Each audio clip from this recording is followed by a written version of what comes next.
Buen día, mi nombre es Carlos Mario Jiménez Bonilla de la Universidad Uniremington, primer semestre Ingeniería Industrial. Hoy les vengo a presentar la unidad 3 del Foro de Humanidades. A continuación presentaré diferentes temas de la unidad 3. Se cuenta con una pequeña tabla de contenidos, la cual nos toca los tres pilares fundamentales de la unidad 3. Para iniciar hablamos de la conceptualización, luego continuamos con teoría del conflicto y resolución pacífica. Y para terminar, hablamos de Colombia y la Cátedra de la Paz. Para empezar, hablaremos sobre qué es y en qué consiste la conceptualización. En este caso, para un gran grupo de personas, el término conceptualización no está en su léxico, dado que es muy poco común pero muy usado, ya que cada persona crea una perspectiva de cada cosa nueva que ve o conoce, apropiándose de esta y representándola a su manera. Además, esta varía según su problema, orden, temática, etc., pero siempre tiene como base la manera de pensar de cada persona. Como segundo punto tenemos la teoría del conflicto y su resolución pacífica. Para iniciar hablaremos de el qué es, entendiéndose que es aquella que estudia los altercados, problemas o inconvenientes entre diferentes personas o un grupo de personas, las cuales buscan un beneficio propio o común, formándose así un altercado entre diferentes partes. En sus características encontramos dos.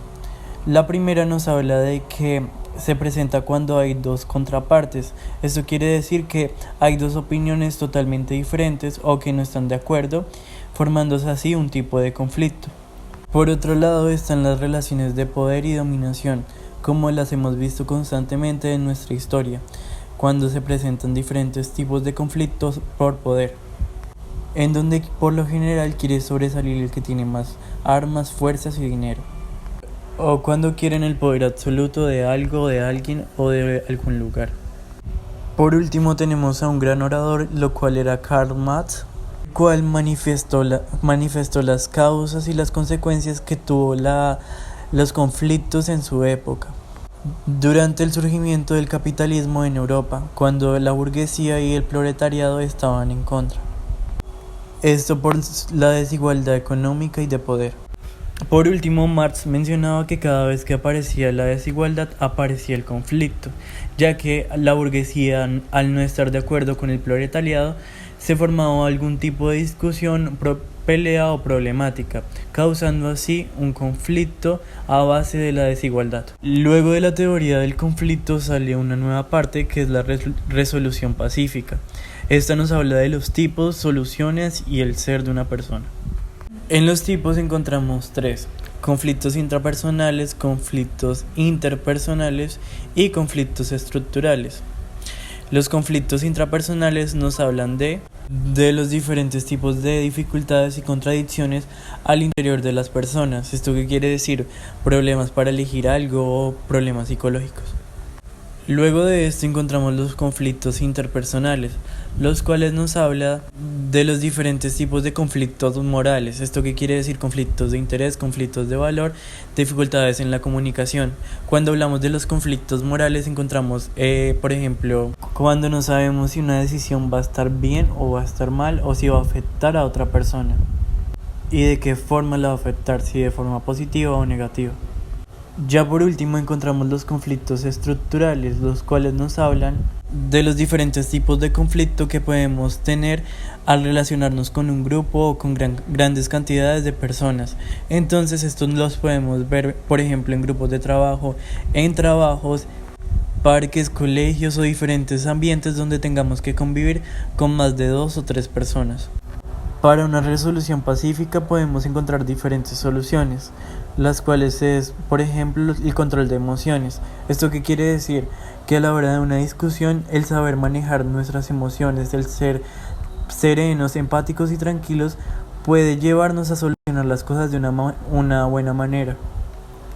También encontramos el analizar la mejor solución. Esto que el no actuar de forma impulsiva y decir las primeras palabras momento, sino que analizar la situación y cuál sería la mejor manera de solucionarla. Para esto también debemos tener una postura mediadora, ya que si nos ponemos de un solo lado, de ninguna manera se va a solucionar el problema. No hay solución, el cual es exponer nuestros puntos, qué nos molesta y cómo podemos solucionar las situaciones. Muchas veces nos enrollamos mucho en el problema y no buscamos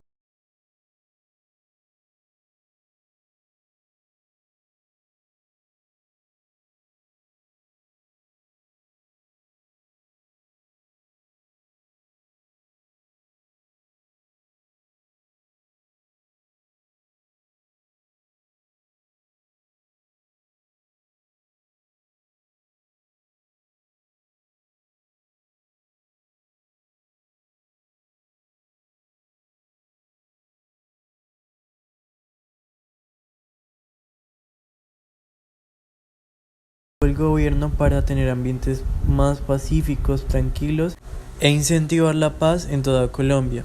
Esto con la ley 1732 y el decreto 1038. Esto tenía la apropiación de conocimientos y competencias sobre el territorio, la cultura y el contexto económico y social, sobre la memoria histórica del país, recordando y educando para las generaciones para que se formen con mayor conciencia y sean personas íntegras para la sociedad. Cátedra de la Paz de contenidos, la cual nos habla de cultura de paz, educación para la paz y desarrollo sostenible. La cultura de paz se entiende como el sentido y vivencia de los valores de los ciudadanos conjunto con los derechos. Esto quiere decir que es la prevención de la violencia y la resolución pacífica de los conflictos.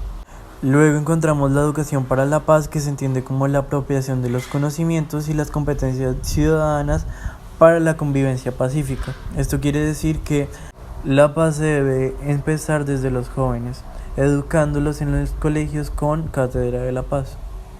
Y por último encontramos el desarrollo sostenible, que se entiende como aquel que conduce el crecimiento económico, la elevación de la calidad de vida y el bienestar social, sin agotar los recursos naturales renovables que nos ofrece el mundo.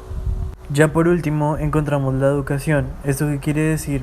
Que la Cátedra de la Paz se debe implementar en los colegios, ya sea dentro de las materias o como una materia aparte. La Cátedra de la Paz la encontramos en las ciencias sociales, en la historia, en la democracia, en la constitución política, en la educación ética y valores humanos, pero también se presenta en muchos colegios como una materia aparte. Todos estos temas nos hablan sobre Colombia y la Cátedra de la Paz, ya que nos muestra cómo se educa, qué leyes rigen a Colombia, para que la paz se presente en cada rincón de Colombia y no sea algo que quede solo en lo hablado y nada en lo actuado. Ya por último se presentan las webgrafías, que es donde saqué el contenido de cada una de las diapositivas. Muchas gracias.